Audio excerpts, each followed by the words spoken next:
So, example, from my understanding, instead of me saying, as in cat, I told her to be here at 3 p.m. I told them to be here at 3 p.m. Right. You never say a pronoun. A pronoun that denotes. Okay. Cool. We are learning, just like y'all are learning. Non-binary. We love you. Gender fluid. We love you. Okay. Welcome to part 2 of the More or Less podcast. It's the More or Less podcast. It's the More or Less podcast. It's the more. That might be the. That might have to be the thing. It's the More or Less podcast. It's the More or Less podcast. Hey, hey, hey. Hey, I'm having. Hey. Why my hip can't? It's as soon as somebody starts twerking. Hey. Why is that the new? Why is that the LGBT dance? You just got to put the hip. We got to put. Like I'm doing a little. It's a little shuffle. Don't let it fool you. Don't let it fool you. Received in our newsroom.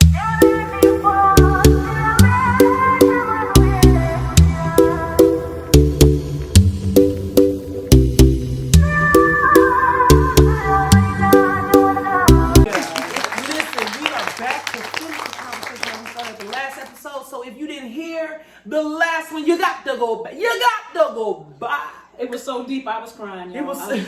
She was crying. She was crying, and the reason she was crying, you gotta go back to see. Go back and look. Yo, so now we're back. We talked about all types of things, from the difference between identity and orientation. We talked about what the trans experience is like when it comes to dating. We done talked about when you disclose. We talked about all of those things. We talked about biology and how that can be differentiated betwixt and between. We're gonna talk about that. Now we're gonna talk about the family stuff. We're gonna talk about the structure. We get to the roots. We get into the roots. So, number one, we talked about the fact that you knew that you were a woman early in life, and the reason that you didn't go ahead and transition was because you wouldn't have the support of your family. So what did that what was that experience like? Well, I guess once I finally came out, again for the second time, right? I told my mom was the first one I believe I told, but in my heart I feel like I told my daddy first. And when I told my dad, he was heartbroken. I was his only child, so he was like, I'm losing my son forever. And I was like, well, Dad, you technically didn't lose me. I mean, you lost the physical aspect of me, but I'm still your child, I'm still here. But he wanted a boy. And I tried to explain to him, Dad, I was like, you prayed for something that I didn't even want. I didn't want to be no boy. I said, child, I probably was an old woman in my afterlife. Who knows what I was? But I was like, I didn't want to be no boy. I was like, I only did it because of y'all. And so once I told him that, I was actually pretty hard on him. I was really, really hard on him. I didn't really consider his feelings at all because I was like, as your child, I felt as though you should be more respecting and, more honorable to my decisions in my life. And I never thought about, because I don't have any kids yet, how it would felt to lose a child, basically. And I was definitely hard on him worse than I was on my mom. I was very lenient on her, but I should have been more hard on her because everything turned around for him. It was like a whole 180, like literally. Wow. Yeah, literally less than a month. He was, oh my God, you're so beautiful, and oh my God, you're so pretty, and like just correcting people who will get my name wrong. It was a shocker. Really? But now it's like I have my mom on the other hand. I mean, she's coming around, but it was way different for her than it was with my dad. So what was harder, coming out to them that you were gay, or coming out to them that you were actually going to transition? Well, for both, it was very hard for my dad. Because my dad didn't think he was going to have any grandchildren, or he wasn't going to get any lineage. This was it for him. And he was very hurt about that. So I was like, I made sure I, did the smart thing and preserved my sperm. And, once I find a carrier or egg donor, then, we will have that grandbaby for him. But right now, it's already preserved. So there's nothing that he has to worry about, him not having a legacy or a generation after me. Nice. Because there will be one. But for him, it was both. because that was going to be my next question, was if you did intend to have biological children. Yeah, my sperm count kind of shot right now, so Because of the hormones. Because of the hormones. But I went on ahead and preserved 5 bottles of semen, or 5 vials of semen. So whenever I'm ready, I have 5 chances to have a child. And do you want to like raise kids? Oh yes, I love children. I love children, but that's going to be another topic that you might question. Right. Let me write. About how are you going to be able to tell your children, and when will be the right time? I'm talking about that in a minute. But it was very hard for my dad, for both being gay and now being trans, and it was easier for my mom knowing I was gay than me being trans. Okay, I can see that. So what about the rest of your family? I know you have your mom and dad, but were they on board? Was it? No. You go to family reunions, or you still RJ? I actually just went to our past family reunion, and they was actually upset. They was like, "Why you didn't come dressed as Audrey?" And I was like, "Well, y'all have to understand that people are still coming around to knowing that their family members are trans, and I have to understand that there's children there, there's elderly people, and I know how I was, and I know how my mom is, so I didn't want to bring, again, unnecessary attention to myself. So it wasn't that I couldn't be myself, it's just, okay, it's not about you all the time. You know, you have to have respect for other people, and some people might criticize me and be like, "Oh, well, you're being a hypocrite. You're always supposed to be true to yourself." I get that. I said, but until you know my family and my backstory about how things are, I know how they are. And first of all, I don't feel like going to jail. That's one. And for two, because some people don't know how to be they don't know how to. respectful. Yeah, they don't know how to. Sometimes you save other people. That too, and sometimes you don't understand that they might not know how to react to things like that. They don't see that stuff on a daily basis. So me coming in there with crop top on and some titties on and makeup on, they probably be like, "The fuck?" You know. And I just don't have that time to be uncomfortable. So I just was myself. But my family, some of them love it. My siblings, they say they don't care, but they don't like it. I know they don't. You think there's been a difference in the relationship that you can see? Yeah, yeah. But I mean, it's neither here nor there. It made it bad because of the book. But other than the book, I mean. So your book discusses the family also, huh? Yeah. I mean, doesn't it have to? Yeah. If you're talking about your transition and your journey, I don't think it ever has nothing to do with That's true. And if you didn't check out the previous episode, Audrey has a book. Which you have to go back. Yes, you're going. But still, tell them about the book. So, Broken Through a Shattered Glass basically is a short biography of my life.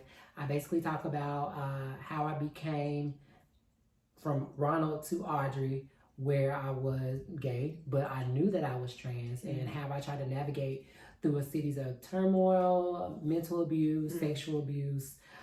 There's a few letters in there from my family members who either positively or negatively or both impacted my life in some way, shape, or form. So yes, there are letters in there with my dad, my mom, my siblings, my nephews, my cousins. That's why they type. Yeah, so it's a lot on there. And so before the book even came out, it was still a type of, we're not going to talk about it, or why are you doing this type of thing. And it's like, y'all don't know because y'all wasn't there. Listen, stand behind your words. Exactly. Now, if you believe in something enough to say to someone, especially if you know it could potentially hurt them, then stand by your words and don't be shamed when people know. Just like these people who make racial slurs and said stuff hateful about the community, even whether it was jokingly or whatever, and then it comes back later. It's like, nah, but stand by your words though, because when you said it, you meant it. Now, a lot of people have been educated since,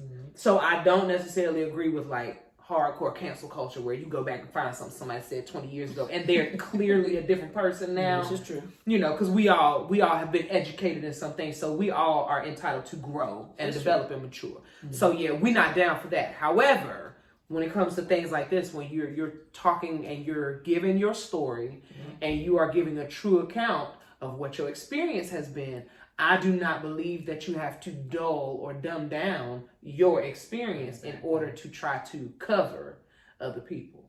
So I got respect for that. Thank you. I got respect for that. Okay, so that means family members don't come cross sideways. shit. You don't want the people to know that you be coming across sideways.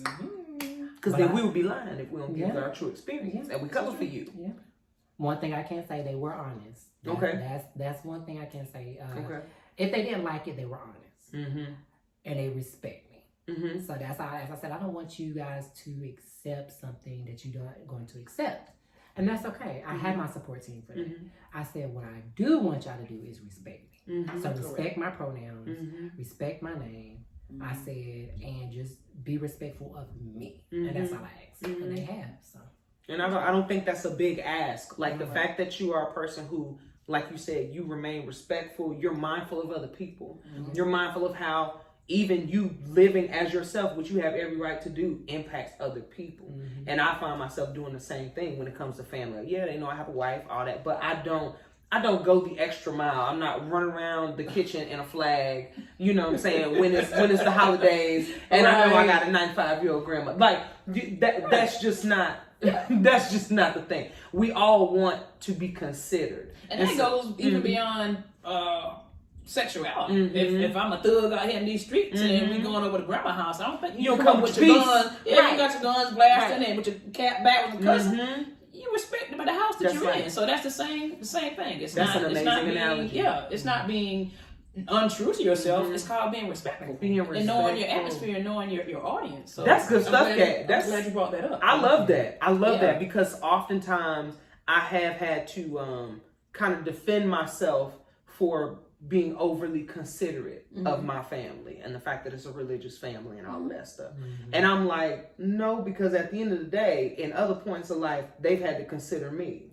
Exactly. They've had to, parents make say, oh, they want to be themselves and all this. They want to do all this stuff. But at the end of the day, they had to consider you because you are family. So there can be moments where we consider them as well. As long as there's balance. And ain't nobody being abused. Ain't nobody having to hide, you know, that type of thing. Correct. So you got to figure out what those boundaries are. Okay. Yeah. And your family experience a little different than mine, I think. My family experience, I have a lot of preachers and ministers, siblings now, but growing up, we were the typical black family. You just didn't talk about it. Don't ask, don't tell. Don't ask, don't tell. But now that we're in the new millennium and it's 2021, I mean, you know, I never came out to my family. I can see that. I've never come out to my I family. was supposed to come out every new relationship. So I had to do a whole dramatic coming out. That is the most aggravating thing ever. So on this day, I'm going to take this moment to come out to my family and let them know They had a whole marriage and everything. Yeah. In case y'all didn't pick it up. Yeah. In case you didn't pick it up when I got married to a woman, I am gay. But no, one thing I was lucky on, you know, I see a lot of people who, when they go through letting their family know, they get kicked out, they get ostracized, people don't claim them. I didn't have to go through that. I can't say others did it. Okay, so I'm the youngest in my family. I've had other siblings before me who had to come out. Oh, you had trailblazers. Yeah. So you was blessed. Yeah, by the time I got there, it was just like, okay. See, I had a child. I got all cisgendered heterosexual brothers. And I'm my father's only child. So for it to be like, oh, you ain't finna be somebody white in the biblical sense. No. So a little different, huh? It's very different. So that, I never got kicked out and stuff like that, but that is because I was one of those who played the game. I guess you could say. You do the lying, you sneak, you do all that stuff. Got caught a couple times now, so... Yeah, the sneaking and lying, I wasn't too good at. Preacher kid, they do that anyway, right? I don't care what sex ho. You're not gonna put it on my preacher kidnism. Yeah, I am. Because I'm gonna tell you why though. Because the only reason that I lied and hid was because I was not accepted. So I would have been open. I would have been one of those kids because I'm close to my parents, my mother and my father. So, and there's 9 years between me and my brother, and my middle brother. So I practically was an only child at that point. So, a little spoiled, you the only girl. We prayed for a girl. Like, so you have all of that. So I was comfortable enough with them to where I would have told them what I was attracted to. But once they caught wind in the streets that there was a female who had interest in me, they went into shut it down mode. It became Alcatraz. Don't let me see you talking to nobody who look gay. Don't talk to her. Don't do this. Like, we better not hear it in the streets. Like, what was your response? So at first, my response was to be no. My first response was to lie. Because of the way they came. Right. It already came with everything shutting down. How old were you? So I'm like, I was in 9th grade, so that means I was 13. I was younger in school. So I was always a year younger than everybody. Okay, gotcha. So with that, you 13, you new to high school, you find out there's an older girl. Oh. Who I might have a little pattern. But with that, as soon as I saw that they were like, shut it down, I'm like, okay, I'm smart, I'm an honor roll kid, I don't have a whole lot of bounds, I can do just about what I want because I've been responsible thus far and I handle my business. Yeah. I don't want all that to end. Gotcha. So it's like, oh no, I won't talk to her. We were already in a full relationship. Full relationship. I was like, I will not speak to her. I will not. Knowing good and well, I was making sure I ended up on that same bus every band trip, all of that stuff. Not band camp. This the one time at band camp. Listen, every time at band camp. No, I'm playing. I'm playing. We need to zoom in on that thing. I'm weak. Listen, so then you have to, just for you to be able to maintain what you got, you got to be real sneaky. Well, at first I played a... You did a clarinet. Because you're good with the reed. You got to read on your instrument now. No, I'm playing. Listen, I started off as a clarinet, but the only reason I was a clarinet was because technically when they first had you choose your instrument where I was at in elementary school, I wanted to play the drums. And my mom said, that's for boys. Mine did too. I also want to play the drums. Yes. My mom said, no, that's for boys. We'll buy you a clarinet. Yeah. And so I ended up with a clarinet. And ended up getting really good, all that stuff. We both Squidwards. Hello. With little music notes coming up out the chill. Listen. So, started as a clarinet, but then once I got into high school and I got into marching band, shout out if you in Charlotte, back there in them early 2000s, them late 90s, it was all about the bands, marching band. So I was all for it. So we needed brass players, and so I volunteered to go and play baritone. So that is my primary instrument, is the baritone in the marching band. You know what I'm saying? See, it looks like a big trumpet. Oh, looks like a big, but not a mellophone, not a French horn. So not the one that has the thin bell.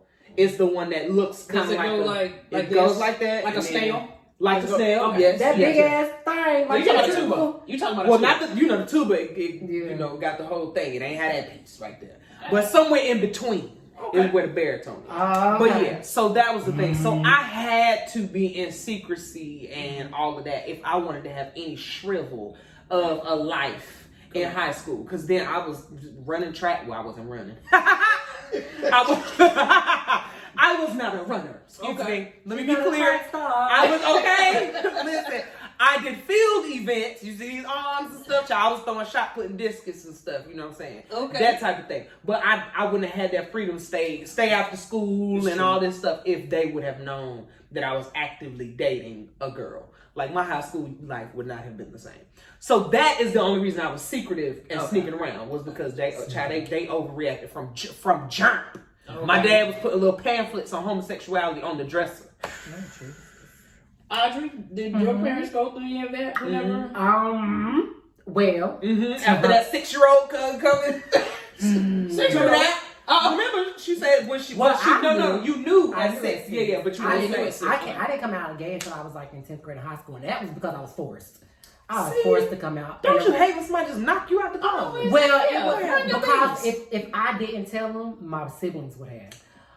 So you gotta beat the devil to him. Yeah, I did. And that's because there was like secret messages about come suck dick and shit on my phone. Specific. And my brother found out and called my sister, and then my sister told me, and I had to lie.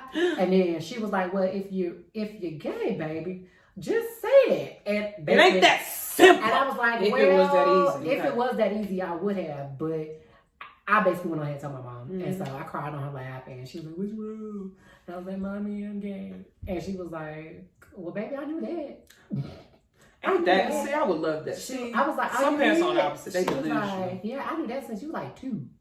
I was like, oh, okay. Girl. And then she was like, just good talk. Yeah, she was like, just use protection. And I went buck right after that. But I always heard parents know anyway, especially your mama. Now my mama knew. Attention. My daddy did. Yeah, men are kind of. My daddy didn't know. He kind of did, but he slow was sometimes. But if they will allow themselves. Yeah, they see it. But it was horrible. After I came out to him, he did like some shicey shit, and then I stopped talking to him for like 6 years. So understood. Yeah, so once he was able to get a clarification that I don't give a fuck if you don't like me being gay or not, I'm your only son and you gonna like it. Or if you don't, fuck you then. Basically, that's how it was back then. I was like, well, fuck it. So then he was in risk of losing his only child. Right. So you either accept your child and have a relationship and still have a life with a child, or you can be, whatever. You can be a bigot. I was a hoe. So after my mama found out, I was a hoe. You was a hoe after that? I was a hoe after that. Lord have mercy. Up and down. Not up and down. Not vertical and horizontal. Well, before we move on, because Cat get some things, and I put it in the back of my cerebellum. You not come back later. Go and put it up there. So, Miss Whitney, you said when you were in the 9th grade or you were 13 years old, there was someone who was older that had affection for you. How old were they? 17.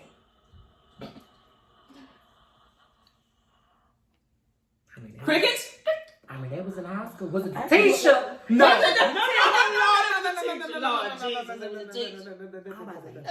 No. Okay. Let me. Are they in the audience right now? I ain't know she was gonna do this. Okay, so it would be a podcast. So listen. Okay, so what happened? Right, you. Woo. Okay, so check this out. Now, let me preface this by saying the reason I was 13 in the 9th grade, which is very unusual, is because when I was in elementary school, I skipped grades.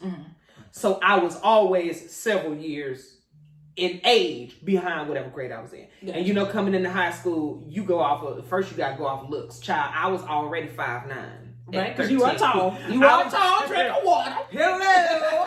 So my adult height is 5'11", but I was already like 5'8", 5'9", coming into high school. So when you looked at me, child, you was not thinking, even if you are 9th grade, you probably an old 9th grade. You a substitute teacher. Okay. Girl, just write your name on the board and then just watch them for a couple minutes. That whole thing. So I was 13. She was a senior. Okay. So she was the age that seniors in high school. About 17, 18. Somewhere around. 19.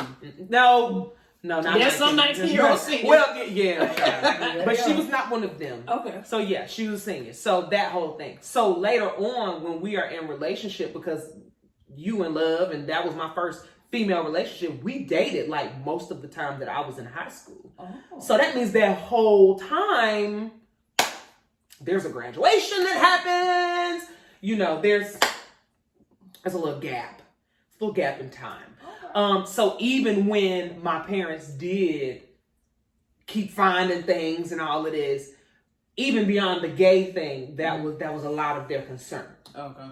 Was the age difference. But like, what do you do when you are both kids and you fall in love and all of that stuff? That's true. So, now granted, if I would have been heterosexual, you already know there wouldn't have been no chance for any of that. Hell no. There's already, child, they had them locked up. Now they did try to have her locked up. But I wouldn't let it be. I wouldn't let it be. I wouldn't testify. So, that's another segment. That's another segment, girl. So yeah, that was my experience. So that added like a whole other layer of like kind of. Wow. There was a lot of challenges to me being able to just be me. And I thank God I didn't have to go through all that. And I'm sorry you guys did, because that just, I couldn't imagine living my life like that. Trying to hide, and lucky for me, when I did realize I was gay, I was in college, so I was away. I wasn't around my family. So you can just be like, I like the girls, I like them girls that you girl, cute girl, right there, come hat. Like we over here, like, oh, yeah, she is cute, but I don't know if I can say anything. I decided to keep this to myself for right now. Yeah. So I mean, but yeah, that's. I've heard so many horror stories about coming out, especially as a kid. Yeah, what you have to go through. Yes, I'm grateful that there are at least more resources now for kids who are, displaced and all of that stuff because of that with their families. I'm sure there's not nearly enough. Right. And I'm sure there's still plenty ended up on the streets and all of that stuff, or in other family members' houses because their own parents won't raise them. That's because true. Of it. There's a whole lot of that. So that's one of the reasons somebody actually asked the question. It's slightly off topic, but not really. Somebody asked the question why the LGBT community gets as much attention as it does. Because you have some people who are like, okay, black rights don't get this type of attention. Those types of arguments, that is true. But the reason that it's also necessary is because there's a whole lot of oppression, and there's a whole lot of displacement, and there's a whole lot of abuse, and there's a whole lot of bigotry, and there's a suicide rate is period. There's hate crimes. Yeah. There's all of that. So even for us of color, we got double, because you're black and you're queer. So you're all the things that people want to hate about you. Yes. I love when people say, oh, you can't put the black plight and compare it to being gay. I can. So it's two separate instances, but we still get the same hate. Just like normally when somebody says, "Oh, I get so tired of them pushing the gay agenda down our throats." Okay. Every time I turn on the TV, there's somebody gay. This, that, the third. And you know what I tell them? How many sex scenes we don't have to watch? Exactly. But you know what I tell them? I say, you know what? You sound just like the bigots back in the 50s and 40s that probably said, I get tired of seeing black folks on TV. All these blacks. Why do they keep putting them on TV? They shoving it down our throats. What's the difference? They usually hush after that. So, because ain't no logical response to that. That's not going to sound correct. Because you're still oppressing someone because they're not like you. Or you don't understand them. Or you don't understand. So, when we see as years go by, we gain more understanding in different areas, and the more we know, we're responsible for behaving differently. Yeah. Okay.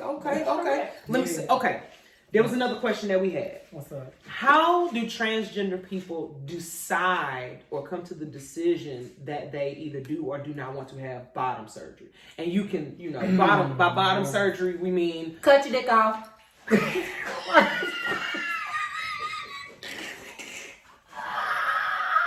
I don't even have one, and I felt a pain in my body. Well, so the politically correct version. So if you choose to actually change your anatomy to match your identity, so if you snip and all that stuff, or you add stuff and things. So how do you decide whether or not to do it? I'm gonna go for the generic one first. Okay. Personal. Okay. So generic would just be a personal preference. If you feel as though you're complete by having bottom surgery, and you have to understand, you have to be psychologically inclined and entwined with yourself to know that once you get this particular procedure, there is no reverse back.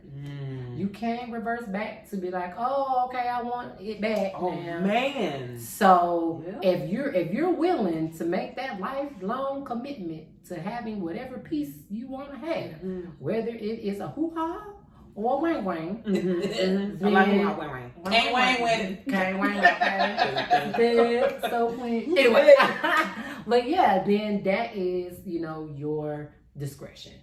Me personally, I'm still on the fence. I'm way on the fence when I think about it every day, daily now. At first I was like, nah, then I ain't gonna do it.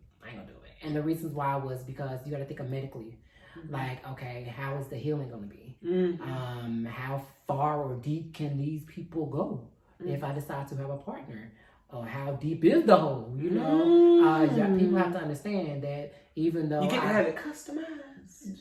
Not really, kind of, sort of, but you have to understand we don't have the female anatomy. Right. So I don't know like the definition linked of everybody's vagina. You know, like how deep can don't do that. That hurts. Okay, well, how deep is it? You know, so it's a lot of things you got to think about medically, psychologically, scarring. Are you going to have any pleasure once everything is healed? You know, those type of things you really have to think about. So there's a chance that you go through that entire process and you have no sexual sensation. No sexual sensation. I never thought about that. And so then literally you would have to commit to the idea that you did it specifically just for you to feel whole and not it be sexually driven at all. Yikes. So it could ruin your sex life.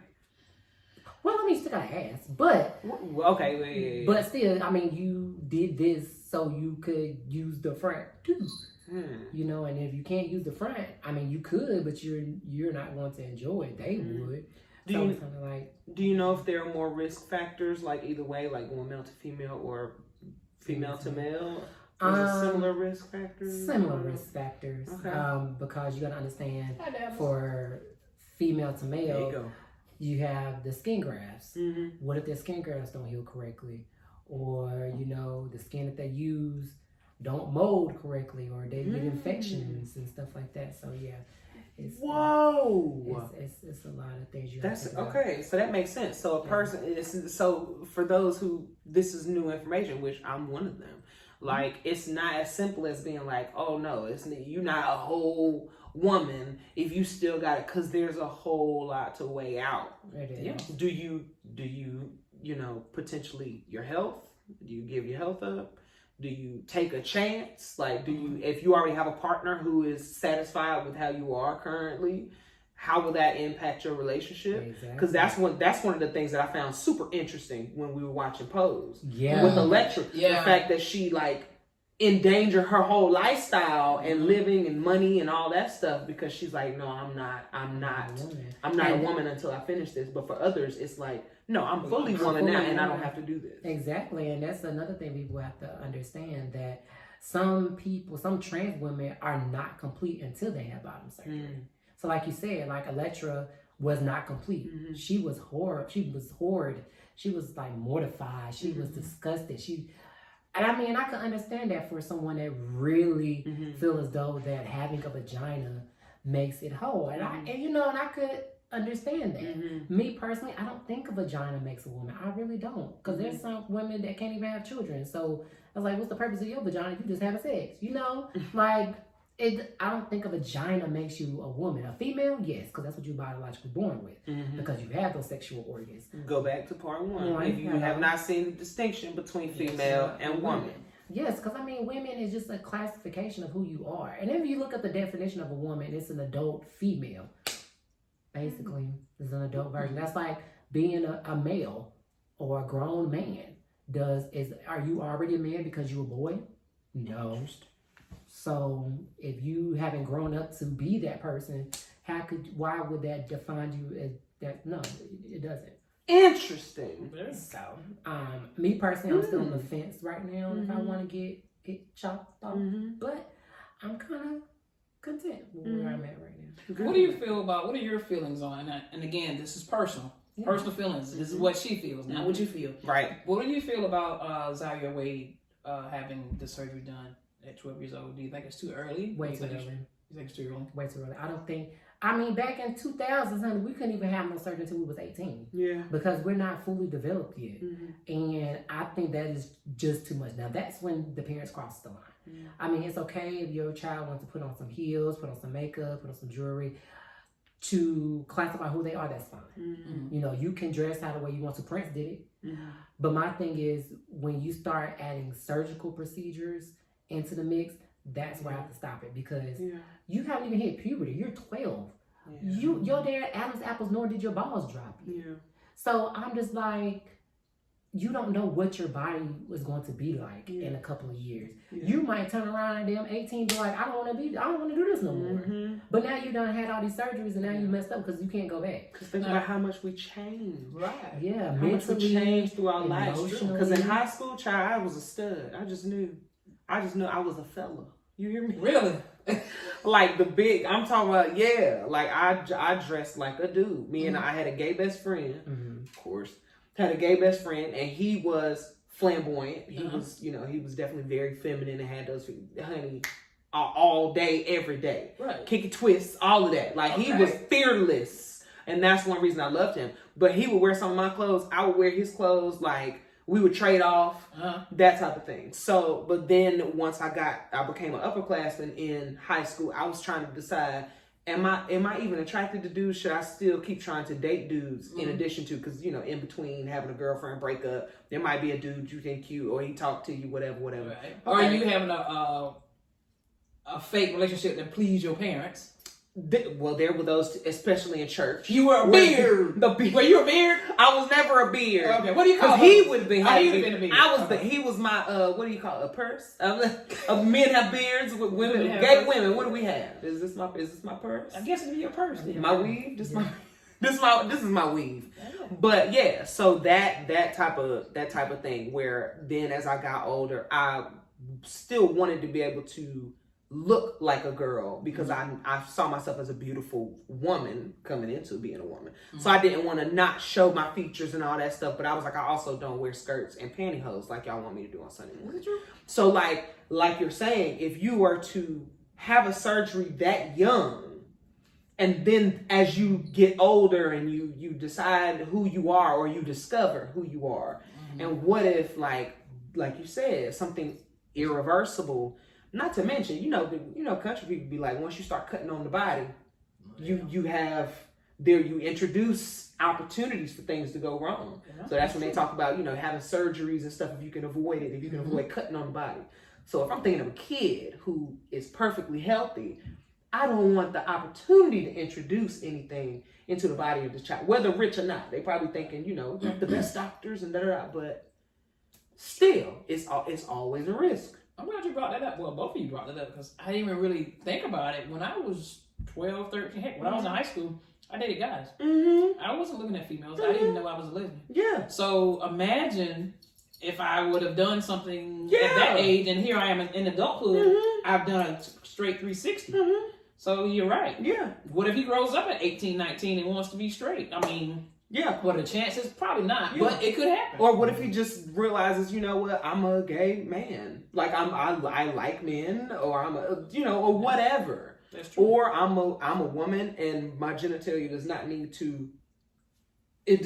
to reflect what society considers a woman to be. I'm okay being intact, which is what they call it, and being intact and all that stuff, and still being a woman. So that good stuff. Good information. Good insight. So what do you think? Do you think there's a certain age you should make those kind of decisions? Should you wait there after 18, 21? Drop a comment down in the comment section. Yeah. And we got to talk to one of our other trans family members who has kids, because one of the questions that did come up as a fan favorite is telling your children. Like if you do procreate, if you do have kids, how do you have that conversation? Okay, come on. So Audrey, your plan is when they're grown. Yeah, I think I feel like it's when they're old enough to understand. But what if it's brought to them, which we see more common when kids talk and they're like, "Oh, your mom is different," or you know what I'm saying? Because now there's so many labels. They are, but I don't know because. Again, I have natural feminine features now. So I don't think, like, once I get my Adam's apple shaved and stuff like that, people are not going to be so assumptuous to be like, well, your mother looks different, but still. That's you, though. That's me. That's what I said for me. I personally will, tell my child when you're ready, when I feel like they're ready and I'm willing to understand. Yeah. And that brings because that's gonna be a whole nother topic. So they're like, "So you were a man?" And I'm like, "Yeah." They're like, So what made you? And that's when I have that conversation. I'm like, just read my book. I'm ready. Baby, just read your mama's book. Just read your mama's book. Baby. That's all. Yeah. All the answers you want to know. Yeah. Read your mama's book. And that's a question also that we can talk about, in a different segment, at a different time, where we talk about, okay, what's the difference, and is it rude or out of pocket to talk about whether a trans person is passing or not? Like if it's because what you said is you're one of those people who has a benefit to have feminine features and stuff like that. And pass. Yeah. And pass. And just like on polls, Angèle, one of the most beautiful women I've seen in my life. And so passing versus some of our transgender family who they may have more masculine features, or their transition may be harder, or whatever the case may be. They're not passing. Right. Like, are the rights you have different based off of whether you're a transgender that's passing or not? Yeah. Is your experience completely different? Yeah. Because you're passing or not? And is that okay? Yeah. It's not okay.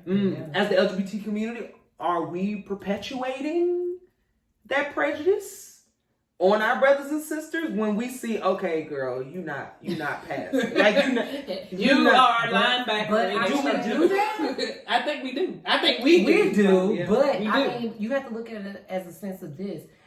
If we're trying to conform to society and we want to be as normal as possible, being passing should be a ticket for you. That should be a goal. That should be a goal. You want to pass. I agree. You do not want to stand out. Yeah. Because why?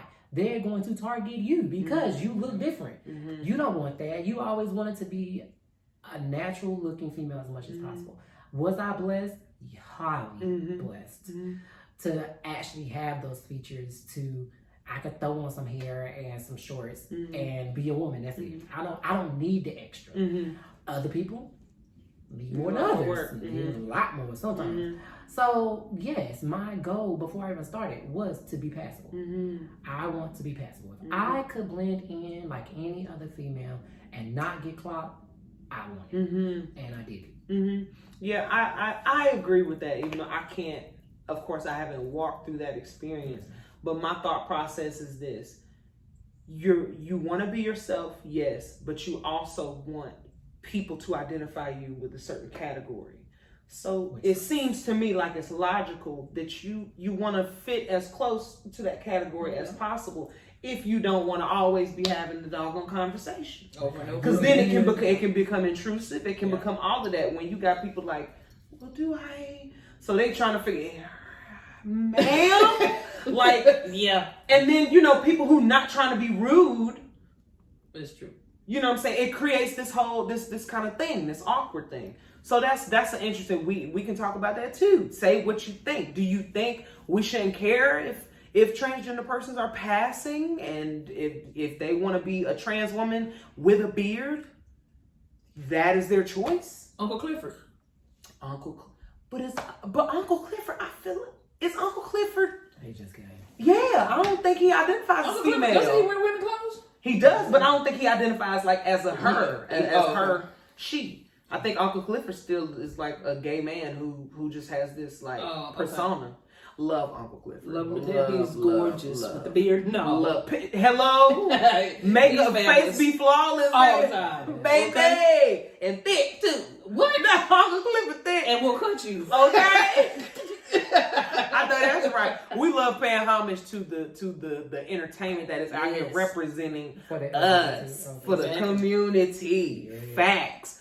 So I believe we have come to the end of this here special feature with our sister Audrey Nicole, aka Audrey Nicole Teeter. We done told you about her book. Tell us where to find you on social media. Yes, so you can find my book on Amazon, on Kindle, and on all of the ebooks out here. You can find it anywhere. It's called Broken Through a Shattered Glass.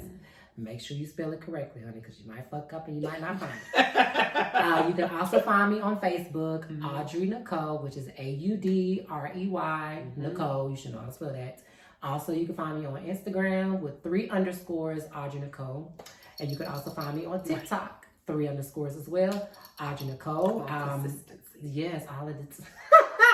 I'm also in 3 web series, so you can find me on Life Changes. Right. Yes, I play Audrey Nicole, which is a transgendered boy going into a girl, which I'm transitioning on camera as well as in real life. So that's gonna become like, you know, documentary myself. Yeah. So check that out. Yes, which is directed by Crystal and Tracy Tucker. Shout out to y'all.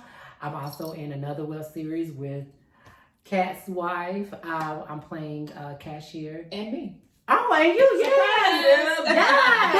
Boom. There it is. So it's called Family Over Everything, and it's directed by Shanae and Jazz. And so I play cashier by the name of Jade. And then on the 3rd web series, I play Keratin Riri, which is a side chick. And I actually found that I was actually a side chick myself, which is weird. I know, yeah. We're going to bring you back on for another series, honey. Oh, yeah. We're going to talk about that too. Yeah, I was a side chick, and I didn't think about it. But that's called Hopeless Romantic, and is directed by Clover, and is directed by Taylor, and is directed by I forgot the other girl's name, but it's 3 women. So so just check me out on all social media platforms. Check it out And support. See you guys soon. Yes, support. Buy the book, y'all. Yeah, Buy the book. do that. I'm trying to be a #1 bestseller. Okay. Come on, and we're gonna help her get there. And as usual, like, share, subscribe, comment. Period. We need more questions because we are gonna continue doing this. So now the goal is every week we diving deep into another side, another part of the community. Yes. This is representation. And we will have them. And I'm out. Okay. I'm gonna head out. We have trying to have us all in trouble. What say ye can't, child? Child, but me and you. Pick up your copy of Broken Through a Shattered Glass by Audrey Nicole Here, now on Amazon.